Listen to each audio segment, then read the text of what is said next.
ao sentido como homem. Nesse caso, pode não necessariamente ocorre haver forte tendência homossexual, com atração por outras mulheres, pois antes ele era homem, tendo a personalidade vários e fortes aspectos masculinos, adquiridos ao longo do tempo vivido como homem. Se viveu o espírito muito tempo como mulher, em várias encarnações seguidas, pode haver forte tendência homossexual e atração por outros homens, face à sobrevivência de aspectos femininos na personalidade. A mudança repentina de sexo de corpo, pela reencarnação, nem sempre corresponde à mudança de padrões psicológicos e valores adquiridos no sexo anteriormente vivenciado. Ou seja, a mudança de polaridade sexual nem sempre se dá de forma ordeira e equilibrada, ou sem desajustes passageiros durante um período de adaptação, que pode levar uma vida ou mais. Isso depende muito do espírito, de seu nível de evolução e apego em geral. Essa questão é muito complexa, de difícil entendimento, e por mais que se tente compreender, às vezes parece difícil. Há uma forte tendência de se considerar o homossexualismo como uma doença, hormonal para uns, mental para outros, distúrbio da personalidade para outros ou ainda perversão da sexualidade, segundo considerava Freud. Mas a explicação não pode ser tão simplista. Há muito sofrimento envolvido no homossexualismo, não só por causa das questões relativas à não aceitação do sexo de nascimento, da discriminação da família e da sociedade, da dificuldade de encontrar parceiro adequado, e muitas outras coisas complexas, que envolvem traumas, insegurança, e ciúme, etc. E hoje até a AIDS está levando os homossexuais a um maior sofrimento, com morte em larga escala. Já pararam para pensar por que a AIDS surgiu? Basicamente, ao meu ver, a questão do homossexualismo está ligada a aspectos masculinos ou femininos na personalidade, que muda a cada nova encarnação, carregando o espírito no seu inconsciente tendências, por causa do registro na mente espiritual das experiências vividas nas várias existências físicas. Aqueles de forte tendência masculina não se transformam bruscamente nem imediatamente em espíritos de tendência feminina. Esses aspectos da personalidade ligados ao sexo nos acompanham de uma vida para outra. E aí está a fonte básica das tendências masculinas ou femininas, do comportamento e do perfil masculino ou feminino. Mas isso não é tudo. Não acredito que o homem seja produto do meio, como defende uma corrente da psicologia. Acho que ele sofre fortes influências do meio que o cerca e no qual vive. Mas nem sempre molda a personalidade de acordo com as influências desse meio. E isso nós vemos dentro da família, célula máter da sociedade, a base da sociedade. Pais que educam filhos num sentido e eles seguem em outra linha. Pais honestos que passam melhor através do exemplo e veem seus filhos seguirem a trilha da criminalidade, mesmo quando não precisam, materialmente. Pai bem masculino, viril, macho, que educa seu filho dentro de seus valores e depois assiste a sua guinada para o homossexualismo. E muitos exemplos poderia dar de que nem sempre o homem, ser humano, segue a tendência do meio. Nem todos os moradores das favelas do Rio de Janeiro são traficantes nem marginais. Nem todo mundo que está desempregado e passando fome rouba ou mata. Há casos em que a pessoa desesperada chega a matar os filhos e se matar para não ter que se marginalizar, como alguns casos veiculados pela TV. Todos nós chegamos neste mundo físico, trazendo no inconsciente várias tendências, aptidões, dons, propensões, etc., que nos influenciam sem que demos conta disso. Nas profissões escolhidas e no caráter, acho, essas tendências adquiridas no passado se apresentam de forma mais viva e forte. E a atração pela medicina ou pelo direito, pela pintura ou pela música, pelas letras ou pela investigação, etc., e as tendências à desonestidade ou correção, coragem ou covardia, egoísmo ou prestatividade desinteressada, orgulho ou humildade, ostentação ou simplicidade, etc., etc., etc. Diante de várias circunstâncias e vários momentos que a vida nos cria, somos impelidos a agir de acordo com nossas tendências íntimas e armazenadas no passado. Nossa memória é alimentada a todo momento com as nossas percepções e aprendizados, e por nossas experiências, e somos assim constantemente enriquecidos. Se trazemos uma tendência à agressividade e violência, mais facilmente seremos incentivados a despertar essa tendência quando nos depararmos com uma situação que não consigamos resolver sem agressividade. São as experiências desencadeadoras de reação, ou despertadoras de nossas tendências adormecidas e muitas vezes desconhecidas. É um jovem desempregado que não suporta passar privações, que sente inveja, tendência trazida, daqueles que possuem, e acaba roubando. A situação pode ser a desculpa racional para que a pessoa passe a viver de acordo com as suas tendências. Não é a fome, a pobreza, a miséria que fazem o marginal. Nós já chegamos aqui com tendência à marginalidade, não todos, é claro. E se vivemos num ambiente propício e incentivador da vida do crime, e vivemos passando privações, é muito provável que essa tendência assuma contornos de prática. Ninguém se torna marginal da noite para o dia numa única existência. Estive na Índia e pude constatar que aquele povo possui baixíssimo índice de criminalidade em relação à sua população e miséria, 950 milhões de habitantes ou mais. Os indianos são pacíficos, de um modo geral, mesmo os mais miseráveis, cerca de 300 milhões. Então não é a miséria a maior causa da violência e marginalização. Há outras. Um espírito forte, corajoso e resoluto supera todas as dificuldades, suplanta todas as más tendências e transcende o meio no qual vive. E a educação, principalmente a doméstica, através do exemplo, sobretudo, pode bloquear as más inclinações. No caso do homossexualismo, a tendência é inata, e somente o comportamento é adquirido.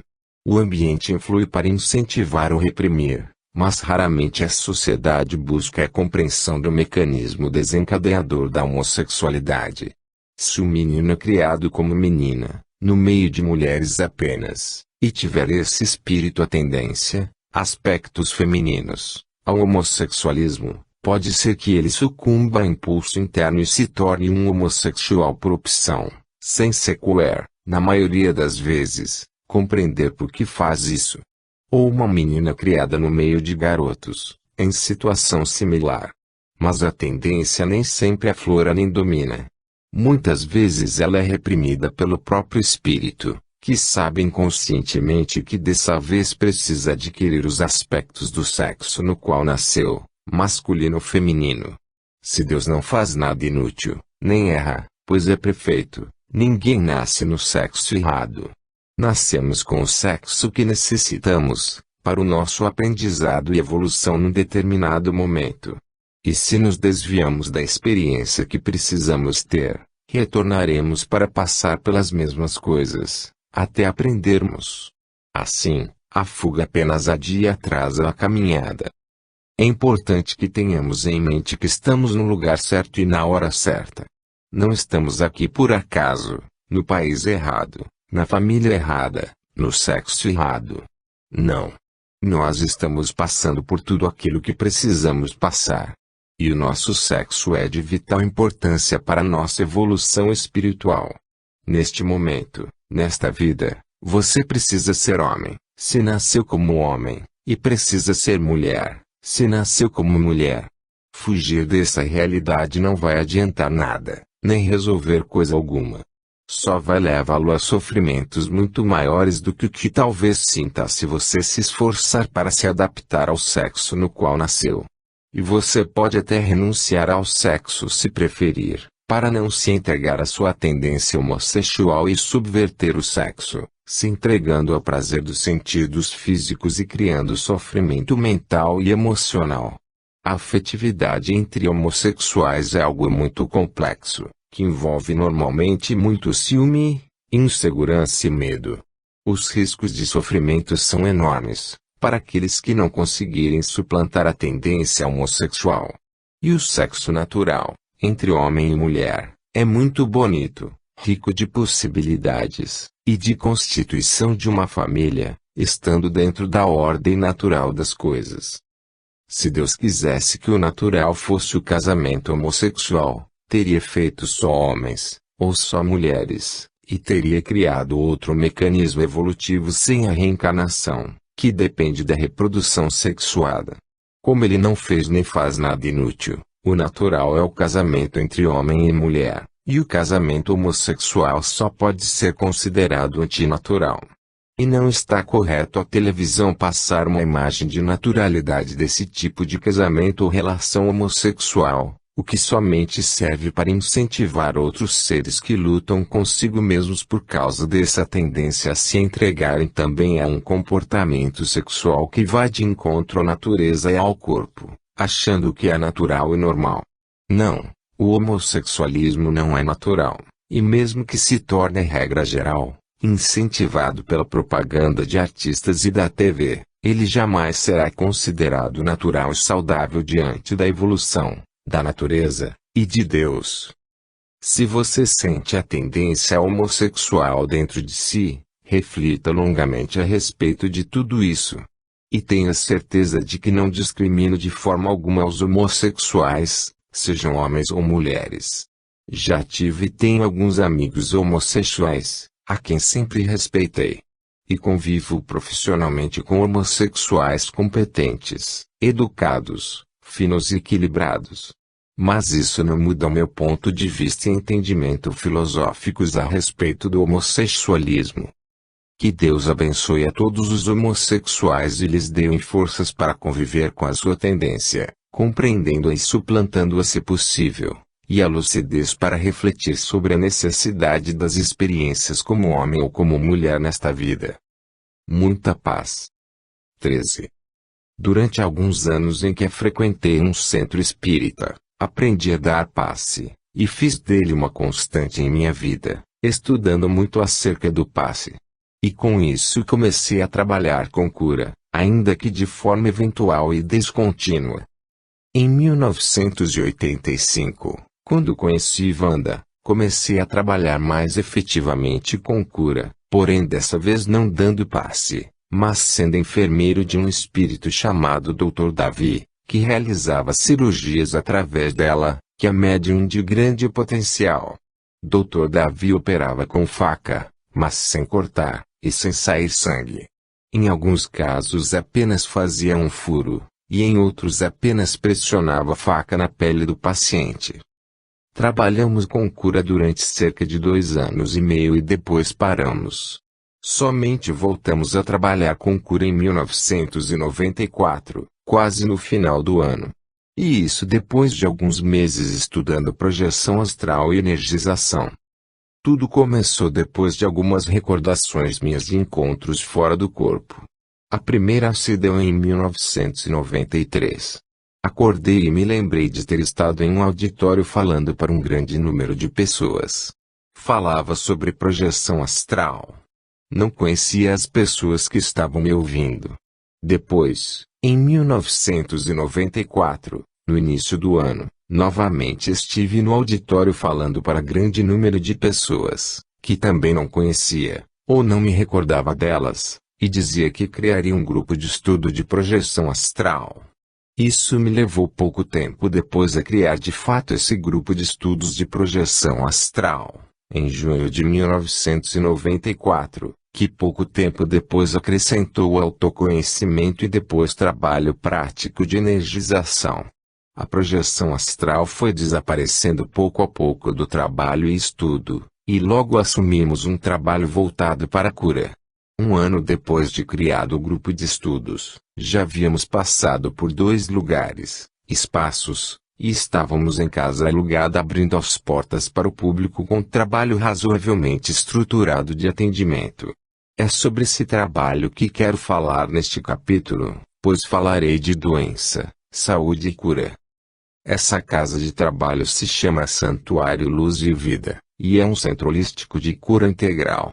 Os trabalhadores são todos holistas, adotando conhecimentos e técnicas de vários ramos da ciência espiritual, sem qualquer preconceito, sempre voltados para a cura no sentido mais amplo e profundo do ser. Todas as pessoas que procuram o santuário com algum problema passam por uma triagem, por membro encarnado primeiro, e se preciso, pelos espíritos. A partir da triagem, a depender do que for detectado na pessoa, ela será encaminhada para tratamento específico. Todos têm uma ficha de acompanhamento do tratamento, onde são feitas anotações importantes desde a triagem até a liberação final do tratamento. São usadas técnicas e recursos terapêuticos como os seguintes: passe magnético, Reiki, energização, uma técnica que alia conhecimentos variados, acupuntura, feita pelos espíritos, cirurgia espiritual, feita pelos espíritos, acompanhamento psicológico, harmonização, basicamente com relaxamento direcionado e palestras curtas, desobsessão com atração espiritual e socorro a desencarnados em reunião mediúnica. A filosofia espiritualista e holista. Acredita-se que o homem não é apenas corpo de carne, mas possui muito mais do que isso. É um espírito, que ora vive ligado à matéria, a um corpo. Mas isso é passageiro. Essencialmente é um ser espiritual. E acredita-se que a maior parte das doenças nascem no espírito, na sua mente. Pensamentos, emoções e sentimentos em desequilíbrio e desarmonia geram doenças no corpo. As perturbações da mente e do coração acabam se somatizando no corpo, adoecendo-o. Quantas pessoas desenvolvem câncer a partir de mágoas profundas guardadas por anos a fio, a partir de insatisfação prolongada em vários setores da vida, por ódio intenso, etc. A ciência cada vez mais reconhece o papel das emoções, dos pensamentos e dos sentimentos no desenvolvimento das doenças e no processo de cura. E a psicologia se aproxima cada vez mais da medicina, dando os braços e trabalhando de forma conjugada, e não desconectada, pois somos corpo e alma. As doenças tanto nascem no corpo como também nascem na alma. E tentar tratá-las apenas sob um prisma e ângulo é correr o risco de apenas produzir cura de superfície, e adiar o verdadeiro contato com a origem da doença, e adiar também a cura profunda e verdadeira. Hoje, o estresse é uma das maiores causas de doença. E ele está associado à vida de cidade grande. É o corre-corre da vida, o medo da violência, a competição, o baixo salário, os preços subindo, etc. Como costumamos dizer, meio brincando, não dá para ser feliz. Vivemos em meio à poluição do ar, com grande quantidade de gás carbônico no ar, proveniente dos ônibus e automóveis, poluição sonora oriunda dos veículos, poluição das praias, rios e lagoas, envenenamento de alimentos através de agrotóxicos, etc. E nos alimentamos mal, principalmente no que diz respeito à qualidade. Às vezes comemos até muito, mas é só quantidade. Há pessoas subnutridas gordas. Isso demonstra que só o açúcar não alimenta. Se faltam determinadas vitaminas, proteínas, sais minerais ou enzimas, podemos ficar doentes. Além disso, ingerimos alimentos inadequados ao nosso corpo, como as gorduras animais, que contêm muito colesterol, hoje reconhecidamente maléfico à circulação sanguínea e ao coração. O colesterol obstrui as artérias, podendo causar infarto. Outro grande fato gerador de doença é a falta de exercícios, ou vida sedentária. Quantas pessoas hoje andam de carro o dia todo, somente descendo na porta do shopping, de casa ou do trabalho? Isso é extremamente ruim para a saúde. A circulação sanguínea não flui bem sem exercícios, os músculos ficam flácidos, as articulações tendem a endurecer, e muitos outros problemas surgem.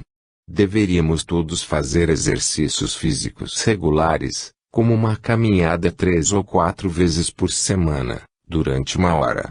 Ou pedalar bicicleta, ou remar, nadar, ou praticar qualquer esporte.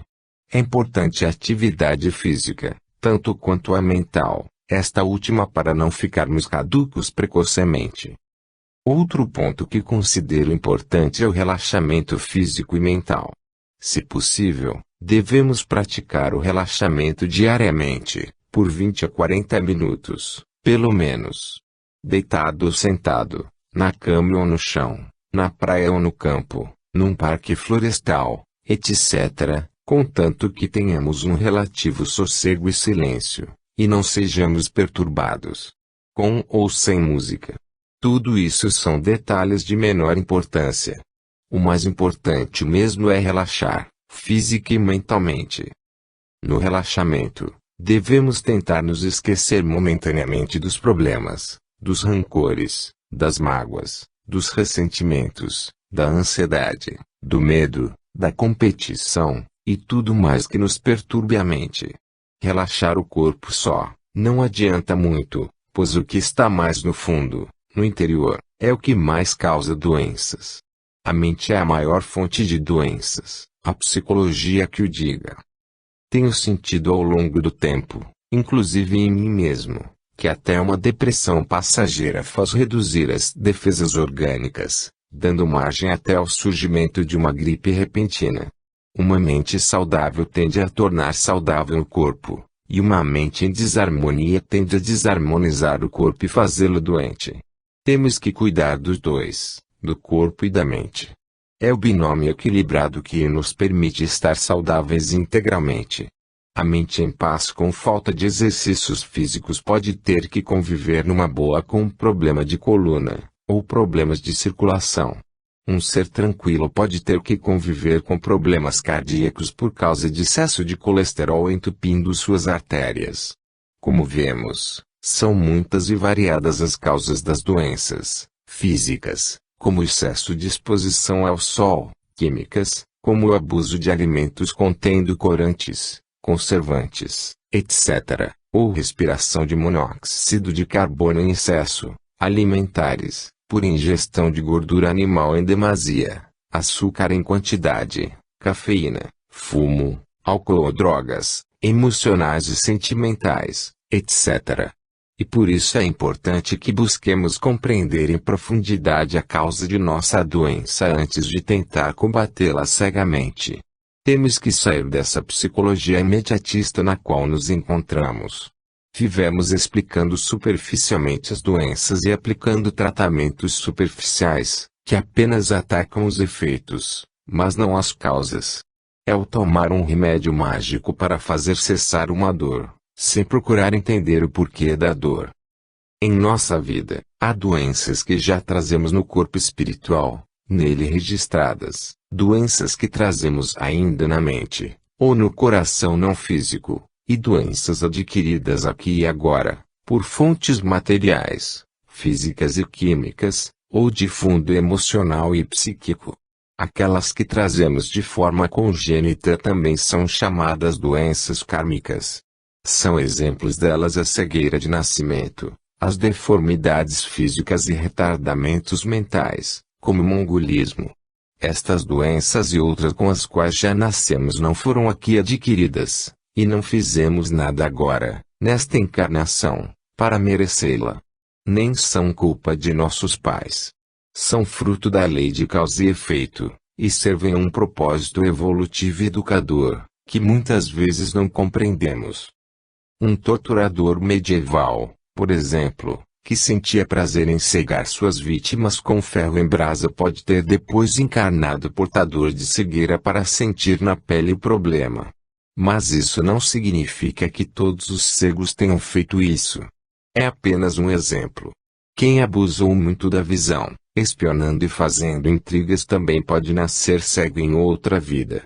Quem bebeu muito numa encarnação pode nascer com debilidades no fígado, e propensão à doença desse órgão. Quem abusou do fumo pode nascer com o pulmão fraco em outra encarnação, porque a destruição do corpo físico fica registrada no corpo espiritual, e no futuro o próximo corpo físico será construído levando em conta as necessidades educacionais de respeito ao corpo e à vida. Muitas vezes abusamos da inteligência para prejudicar os outros, e acabamos nascendo numa vida seguinte com um retardamento mental, tendo que levar uma vida inteira dependente dos outros. E assim todos nós vamos crescendo, através de experiências retificadoras de nosso caráter como espíritos, ou experiências educacionais. Não há castigo nem punição infligidos por Deus. Nós somos os construtores do nosso futuro, de ventura ou de desgraça, de suave existência ou sofrimentos. Nós sempre colhemos o que plantamos. E nossas ações são lançadas no universo como um bumerangue. Elas vão longe, e depois sempre retornam a nós mesmos. Os atos bons geram sempre alegria e felicidade para nós mesmos, e os atos ruins nos trazem sempre dor. O que importa é o nosso crescimento espiritual, o nosso aprendizado, a nossa evolução. Todas as nossas doenças, devemos ter isso sempre em mente, são causadas por nós mesmos. Nós as criamos.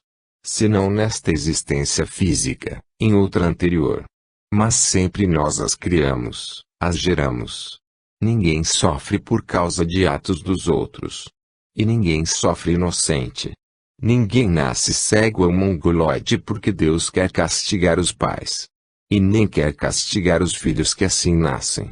Há sempre, acreditem, necessidade de passarmos por aquilo que estamos passando.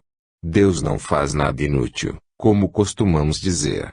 E Ele não é perverso, nem gosta de nos ver sofrer.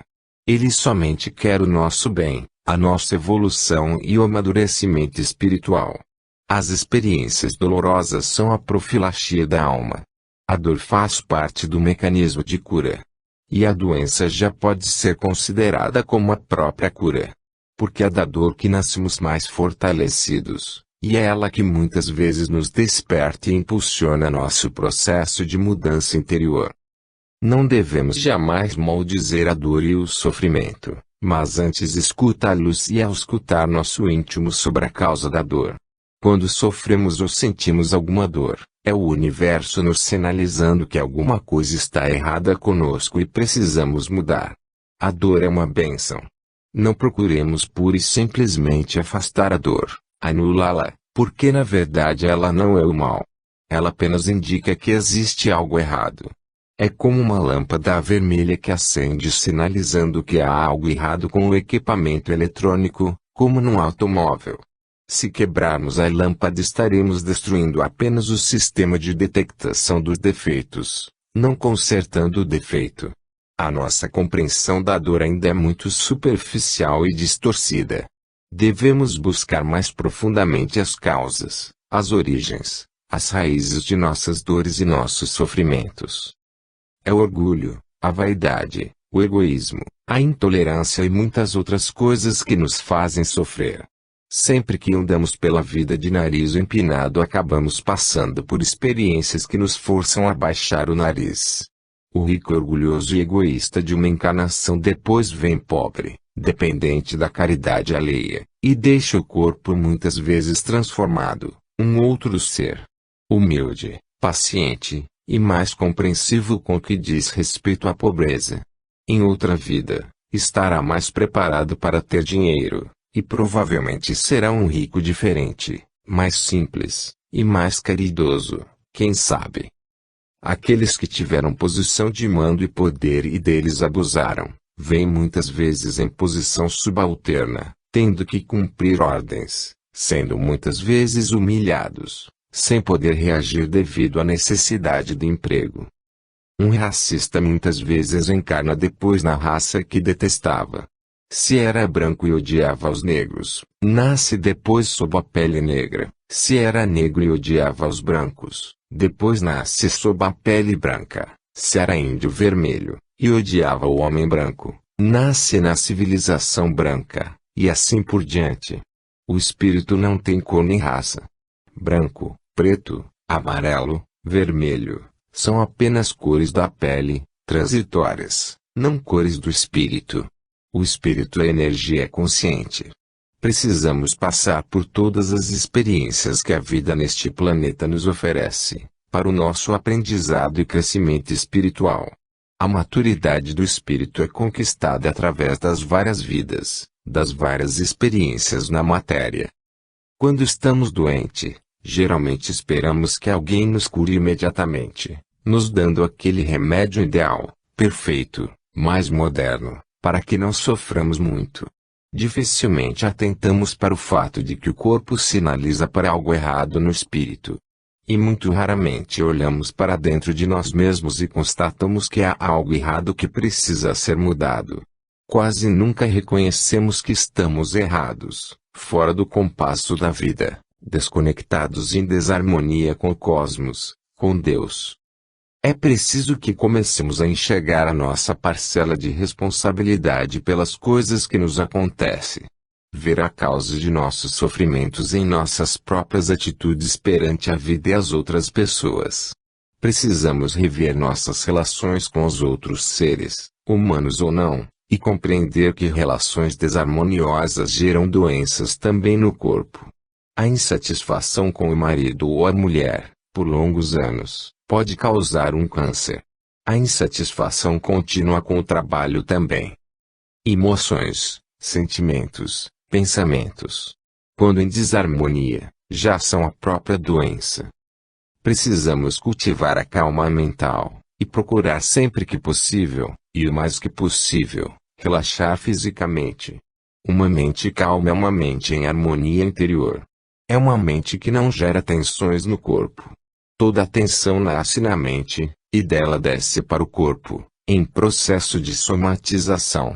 E a maioria das doenças modernas são no fundo doenças psicossomáticas. Ou seja, nossa mente gera a maior parte das nossas doenças. Educados mentalmente, relaxados mentalmente, tranquilos, em paz interior, não teremos esse tipo de doença psicossomática. E fica mais fácil fechar as portas de entrada das doenças que vêm pela via alimentar. Cuidar da alimentação, cuidar da postura e fazer exercícios físicos é muito mais fácil do que manter a mente em paz, calma, tranquila. É muito mais fácil fazer dieta do que conhecer-se interiormente e autotransformar-se. Não é fácil dominar a si mesmo. Esse processo leva tempo, requer esforço e força de vontade. Mas o resultado, uma vez alcançado, é compensador. A paz interior é a maior conquista que um espírito, encarnado ou não, pode desejar. E a porta de entrada para a felicidade. A verdadeira cura é a autocura. As outras pessoas são apenas suporte, e nos dão força, nos auxiliam. Mas a cura verdadeira e profunda é interior, é pessoal, é do espírito, e isso ninguém pode nos dar. Há doenças que a ciência cura com bolinhas de comprimido. Mas essas são doenças bobas, como uma dor de barriga. Mas as doenças mais complicadas, só a transformação interior é capaz de bloquear. Há inúmeros casos de cura de câncer, cura mesmo, profunda, porque o doente se curou. Doente é o espírito. Não há doenças, mas doentes. Precisamos compreender profundamente este fato, para podermos partir em busca de nossa cura verdadeira. Há casos em que não há cura para a doença que se instalou, ou que já veio com o corpo, porque muitas vezes ela é o expurgo de energias deletérias impregnadas no corpo espiritual, às vezes ao longo de muitas vidas. E nesse caso a doença é a própria profilaxia, a cura, a limpeza do que não nos faz bem. E tentar curar esse mal ou não aceitá-lo é causar maiores sofrimentos. A revolta diante da doença só traz mais dor. Devemos buscar a compreensão e a aceitação do que não podemos mudar. A resignação muitas vezes nos traz paz à alma. Como vemos, o processo de doença, saúde e cura depende essencialmente da alma, de seus estados internos. Devemos por isso cuidar mais e dar mais atenção aos nossos pensamentos, emoções e sentimentos. Busquemos a pacificação interior, a pacificação da alma. Busquemos uma maior compreensão e um maior respeito pelo nosso instrumento de evolução neste plano de vida, o corpo de carne. Tratemos melhor esse veículo de manifestação da alma, alimentando de forma mais adequada, fazendo exercícios físicos, cuidando da postura. E tratemos melhor o nosso próximo, para que nossas relações sociais melhorem e evitemos conflitos que só nos trazem dor e sofrimento. Amar é sempre o melhor remédio para tudo, sem contraindicação. Amemos a nós mesmos e aos outros, e sejamos saudáveis em todos os sentidos, e felizes. Vamos dar uma chance a nós mesmos. Muita paz. 14. Há um assunto que anda me martirizando e martelando a cabeça há tempos, sobre o que desejo escrever agora: educação. Quando ouvimos essa expressão nos lembramos ora da educação escolar, com aprender a ler e escrever, aprender matemática, português, etc., e ora nos lembramos da educação doméstica. Não pretendo analisar a educação escolar, pois acho que não é a falta de escolas, de cadeiras e mesas, livros e professores que se constituem a fonte de minhas preocupações, e o cerne da questão que aqui pretendo abordar. Conheço gente que estudou em escolas brasileiras do mesmo nível de algumas europeias ou americanas e nem por isso são educadas. Quero falar da educação doméstica e da educação para a vida em sociedade. Esta última é que é a questão mais importante para mim no momento. Há muitos anos que venho me dando conta de que nós, brasileiros, somos um povo extremamente mal educado. E foi após fazer algumas viagens para fora do Brasil que tive a certeza disso. Às vezes tenho a impressão de que vivo no meio de pessoas selvagens, principalmente quando estou no trânsito. Os motoristas brasileiros, e não sei por que os baianos em especial, não são preparados para dirigir em meio a outros veículos. Talvez se dirigissem sozinhos fossem até bons motoristas. As pessoas em geral não têm noção do que seja o Estado. Não falo do Estado da Bahia, Estado de São Paulo, etc., mas do Estado de um modo geral, ente fictício, personalidade jurídica de direito público, interno ou externo. Enquanto vivíamos em tribos pequenas, não existia o que denominamos de Estado. Havia, sim, um chefe ou cacique, e em geral um conselho de anciãos, as pessoas mais experientes da aldeia. E eles resolviam ou tentavam resolver os problemas dos membros da tribo. Não havia patrimônio que não fosse individual, como cavalos, cabanas, arcos, etc.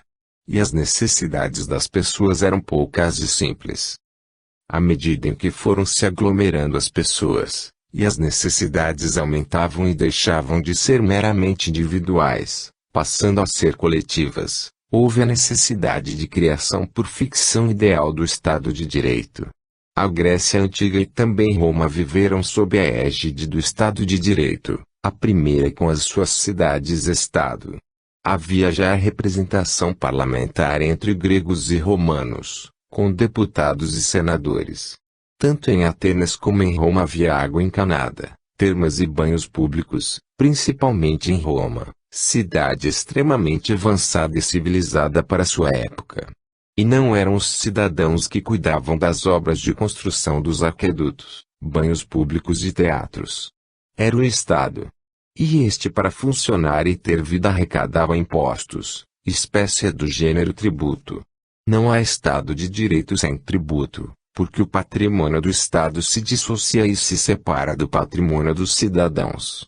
Com a queda do Império Romano, e seu fracionamento, a Europa vive o razoável período de feudalismo, que o ilustre antropólogo brasileiro Darcy Ribeiro, no seu livro O Processo Civilizatório, considerou um retrocesso. E concordo plenamente com ele, apesar de não ser autoridade no assunto, pois a minha área é o direito, mas sou apaixonado pela história. No período feudal a organização social não chegava aos pés, nem valia a sombra do que foram as civilizações grega e romana. Mas foi após Montesquieu, filósofo político francês, com a sua célebre separação dos poderes que deu início à moderna estrutura do Estado de Direito. Separavam-se, assim, os poderes executivo, legislativo e judiciário, para viverem independentes em harmonia. O executivo cuidaria da administração em geral, de execução dos serviços públicos de um modo geral. O Legislativo cuidaria da elaboração das leis que regeriam a vida dos cidadãos e do Estado. E o Judiciário julgaria os conflitos entre as pessoas e entre estas e o Estado. Hoje, passado tanto tempo da criação dessa estrutura, e sendo já razoavelmente velho o Estado de Direito entre nós, ainda vemos as pessoas ignorarem o que seja o Estado. Há muita gente que não faz ideia mesmo do que seja isso. Muita gente não sabe qual a origem do patrimônio do Estado. Muita gente não sabe o que são leis e qual o seu papel. E muita gente não sabe viver em comunidade dividindo o espaço com outras pessoas. Isso me envergonha, verdadeiramente. Nem as escolas nem os pais normalmente ensinam aos seus filhos o que seja o Estado de Direito, quais os deveres do cidadão àqueles que vivem numa cidade, ou o respeito aos direitos dos outros que convivem na mesma cidade e no mesmo estado. Se isso não fosse verdade, o quadro social seria bem diferente. Porque as pessoas destruem os aparelhos telefônicos públicos, os orelhões. Isso não é feito só pelos pobres em favelas. Também nos bairros de classe média e nos bairros mais nobres isso acontece. O que demonstra que também os bem-nascidos depredam o patrimônio público. Porque os motoristas não respeitam os sinais de trânsito, das placas até a sinaleira, semáforo. A todo instante, em todos os dias e o dia todo presencio a falta de educação dos nossos motoristas e o descaso em relação não só às leis, como o sinal vermelho, como também em relação aos direitos dos outros, como os pedestres. Assim como os motoristas têm o seu direito de transitar pelas ruas com seus carros, os pedestres têm direito de atravessar as ruas nas faixas de segurança. E como logicamente não se pode garantir que os dois direitos existam ao mesmo tempo e o tempo todo, é que a inteligência humana criou as sinaleiras, uma grande invenção. Dessa forma, fica assegurado aos motoristas trafegarem pelas ruas e aos pedestres atravessarem as ruas com segurança. Pelo menos essa é a ideia, e a lei. Mas infelizmente muitos selvagens ainda não conseguiram colocar isso na cabeça, não conseguem compreender uma coisa tão simples. É triste para mim a todo instante conviver com a falta de educação de meus concidadãos. Ver motoristas levando crianças dentro do carro invadirem o sinal diante de pedestres que esperam há tanto tempo pela sua vez, que custa a chegar. Que educação esses motoristas estão dando a seus filhos? A de que não devem respeitar os direitos dos outros. Vejo todos os dias motoristas invadirem o sinal vermelho e colocarem em perigo a segurança de famílias que seguem em outros automóveis e passam pelo sinal que lhes permite avançar, verde. Isso é um absurdo, é uma tremenda falta de educação e de respeito com o próximo. E demonstra um desrespeito total em relação às leis. Alguns ainda tentam se defender alegando que ninguém cumpre as leis e que o governo não age correto, ou usam outros argumentos. Mas nada disso justifica a nossa falta de educação e respeito às leis.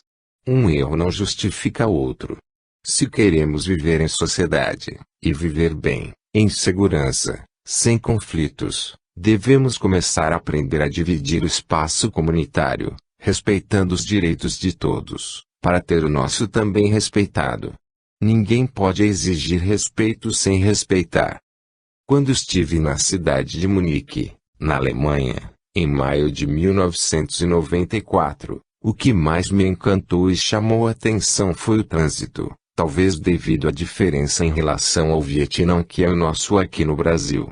Durante 2 dias andei muito a pé em Munique, e não vi nenhum motorista buzinar, invadir sinal vermelho, correr dentro da cidade, fazer cara feia quando o pedestre atravessa indevidamente a rua quando o sinal estava aberto para os carros, etc. Que educação! Confesso que senti uma certa inveja, mas não aquela inveja negativa, e sim aquela que nos faz sonhar em viver entre gente verdadeiramente civilizada. Aqui, se o pedestre não correr, mesmo com esse sinal verde para ele, passa um carro correndo e o leva para o céu. Todos os dias no Brasil isso acontece, não é mesmo? inclusive aí na sua cidade. Somos mal educados, precisamos reconhecer, se quisermos tentar nos educar. É como um alcoólatra. Enquanto não admite que o é, não pode ser ajudado e não deixar ao vício. Ou um viciado em droga. A falta de educação também vicia, e para se libertar desse vício, não é fácil. Só admitindo que somos realmente mal educados iniciaremos nosso processo de mudança. E se você pensa que isso não tem nada a ver com evolução espiritual, com a realização espiritual, coitado, você ainda está muito longe de compreender o que seja isso.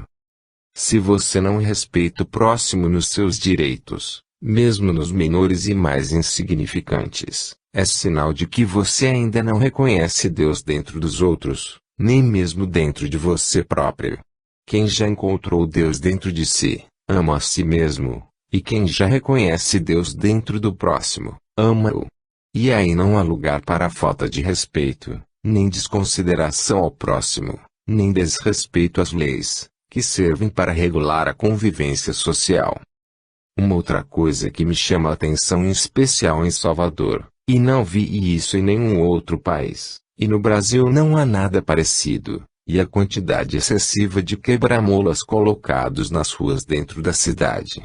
Será que alguém já parou para pensar e analisar por que eles são colocados? A que se destinam? E há também os chamados redutores de velocidade. Isso implica em dizer que os motoristas dirigem em alta velocidade dentro da cidade, mesmo em zonas residenciais e escolares, de forma incompatível. E não possuem consciência dos riscos para os pedestres, e para si mesmos. E por isso o Estado precisa interferir enchendo as ruas de quebra-molas, para que os motoristas sejam forçados a reduzir a velocidade para poder passar por eles sem danificar o seu carro. É o mesmo que dizer, atenção motorista, você está correndo muito e colocando em risco a vida dos outros. Diminua a velocidade do veículo senão a mola do seu carro vai quebrar. E não é só a mola, mas também a suspensão e os amortecedores podem estragar se passarmos correndo pelos quebra-molas. Mas a existência dos quebra-molas não indicam apenas que os motoristas não têm consciência e educação. Indicam também que os pedestres não prestam atenção ao atravessar as ruas, que atravessam às vezes como as galinhas de fazenda, sem olhar para os lados.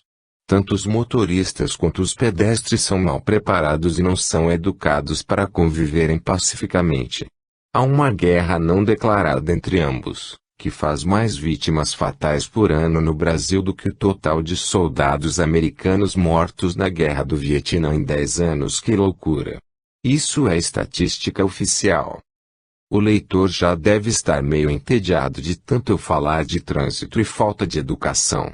Mas esse é o meu objetivo, chamar tanto a atenção das pessoas com esse procedimento que elas despertem, aqueles que ainda não despertaram, para essa questão. Me desculpem os educados. Outra coisa errada que vejo nos motoristas é a distância que mantêm dos carros que vão na sua frente. Andam colados, o que provoca acidentes bobos por minuto, pelo menos na cidade do Salvador.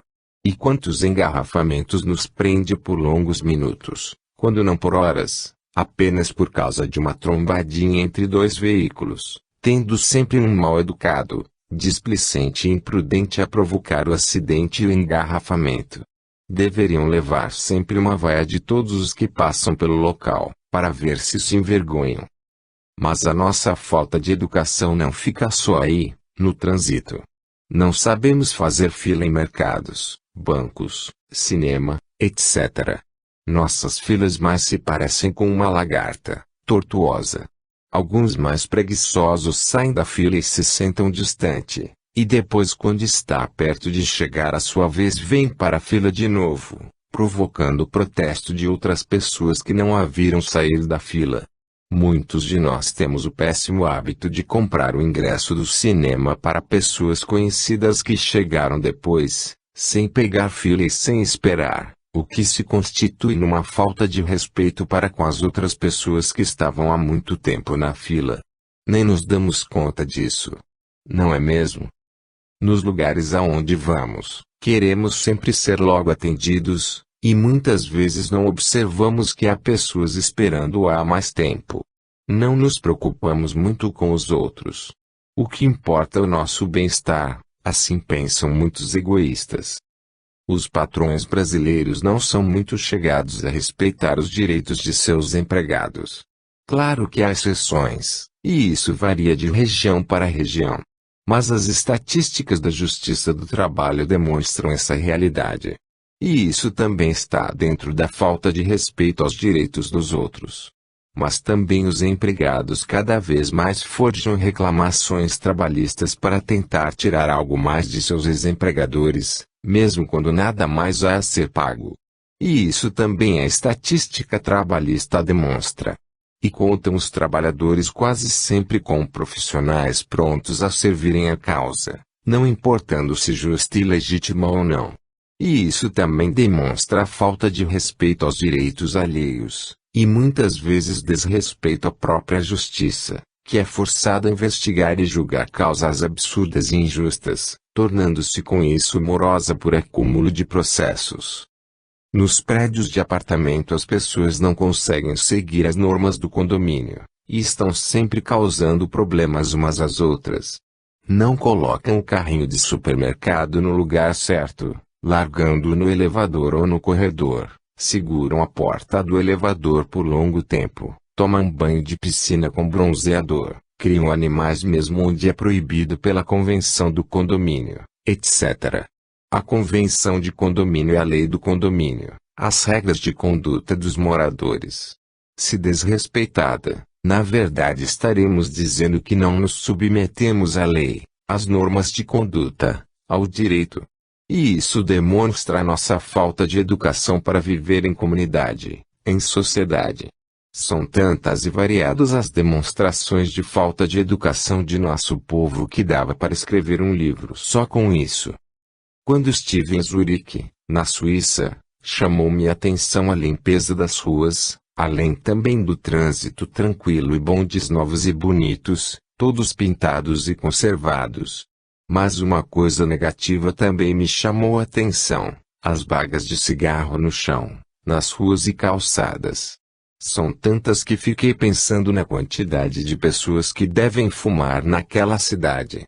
E pensei comigo mesmo, fumante é mal educado no mundo todo. Até na Suíça eles conseguem porcalhar as ruas e calçadas. E lá o que não falta é cesto de lixo nas calçadas, presos aos postes. Então a questão é educação mesmo. Não se vê em Zurique papel, lata ou outra coisa no chão, exceto as bagas de cigarro. Não fosse isso, eu teria dito que aquela é a cidade mais limpa que eu já conheci. No Brasil, os fumantes colocam as cinzas na mão, em copos e xícaras, no chão, e em qualquer lugar, quando não encontram um cinzeiro. E muitos, os piores, e mais mal educados, jogam cinzas e bagas no chão mesmo nos locais onde há um lugar próprio para isso. Às vezes do lado, ou a 1 metro de distância. É mesmo questão de educação que não temos. Não fomos educados para respeitar os mais velhos, as autoridades, as mulheres grávidas, os chefes e superiores hierárquicos, etc. Somos insubordinados por excelência, mal-criados, resistimos à autoridade constituída, somos irreverentes em tudo e com todos. Se o Papa viesse morar no Brasil, como disse certa vez Chico Anísio em um show, nós o cumprimentaríamos dizendo fala a santidade, garoto bom tá aí. Isso bem expressa o misto de bom humor e irreverência extrema dos brasileiros. E a falta de respeito com tudo e com todos. Se eu não gostasse tanto do Brasil, já o teria deixado, pois tem horas em que não aguento tanta falta de educação. As escolas não nos ensinam a respeitar a coisa pública, nem nos dão noção de Estado. Não nos educam de forma eficiente para a vida de sociedade. E também a família parece estar cada vez mais deixando esse papel de lado. Do contrário, não conviveríamos com tanta falta de educação. A não ser que nós, espíritos aqui encarnados sejamos tão ruins e atrasados que não absorvamos a educação que tenta nos transmitir. Isso também acontece. Hoje a grande preocupação, quando se fala e defende a qualidade do ensino, é com a estrutura material, salas e equipamentos, formação dos professores e sua remuneração, e o que é transmitido. Mas o que se passa é história, português, matemática, física, química, etc., e não há muito espaço para explicação do que seja o Estado, nem sobre o respeito às autoridades ou o cuidado com o patrimônio público, que é de todos. Hoje parece que as pessoas encaram as coisas públicas como coisas que não pertencem a ninguém, quando isso é uma grande distorção. A coisa pública pertence ao Estado, que é mantido com as contribuições, tributos, de todos. Todos são responsáveis pelo patrimônio público, mas ninguém pode levar os bens públicos para casa, pois não pertencem individualmente a ninguém. Quantos casos conhecemos de desaparecimento de bens públicos, de desvio de material, e de verbas, de corrupção, de peculato, de abandono de bens públicos, etc. Isso acontece no mundo todo, mas principalmente no terceiro mundo, e onde a imprensa não tem ainda liberdade de manifestação para denunciar. Há mais corrupção no interior do que nas capitais, por causa da fiscalização mais, ou menos, atuante. E no Brasil a punição ainda passa longe de ser motivo inibidor dos crimes contra a coisa pública, como em tudo em geral. Ainda somos o país da impunidade. Mas devagar a coisa está mudando. É preciso que tomemos consciência dessa realidade. Somos um povo sem educação. Sem isso, nada mudaremos. E tomada essa consciência, ou aceita essa verdade, comecemos a nos transformar, cada um de nós, individualmente, sem esperar pelo vizinho do lado. Não adianta dizermos que só mudaremos se todos mudarem, porque não haverá mudança brusca e radical em todos ao mesmo tempo. Poderá, sim, haver a sua mudança, a minha, a daquele outro ali, e assim por diante. Se cada um se preocupar em mudar, tornando-se mais educado, as coisas vão realmente mudar. Tenho há algum tempo feito uma experiência. Mesmo de manhã cedo, quando há poucas pessoas e poucos carros na rua, e o sinal de trânsito fica vermelho, não havendo mais ninguém por ali, paro e espero o sinal abrir. Às vezes vem um outro carro e passa correndo pelo meu lado. Mas de vez em quando para do meu lado. O motorista olha para mim, e tenho a impressão de que ele está se perguntando de onde saiu o S7. De manhã cedo, sozinho na rua, parado no sinal, só pode ser maluco, devem pensar. Mas não me importo, estou me educando, exercitando minha paciência e respeito à lei mesmo onde não haja fiscalização. Começo a me sentir no primeiro mundo, mesmo vivendo no terceiro. E se nós não pensarmos assim, jamais deixaremos essa classificação de terceiro mundo para trás. Será que não temos vergonha disso? Será que teremos um dia? Nós somos aquilo que acreditamos ser. Se pensarmos que somos educados e pertencemos ao primeiro mundo, não demorará a mudarmos a face do Brasil. Mas para isso é preciso mudar a nossa face primeiro, é preciso nos autoeducarmos para vivermos de acordo com a realidade de um país de primeiro mundo. Não é só questão de riqueza, mas é sobretudo questão de educação e consciência comunitária. Em Munique os trens do metrô não são pichados, nem têm as poltronas rasgadas ou riscadas, e lá há muitos jovens. O mesmo já não posso dizer da Itália, que se parece muito com o Brasil em termos de educação.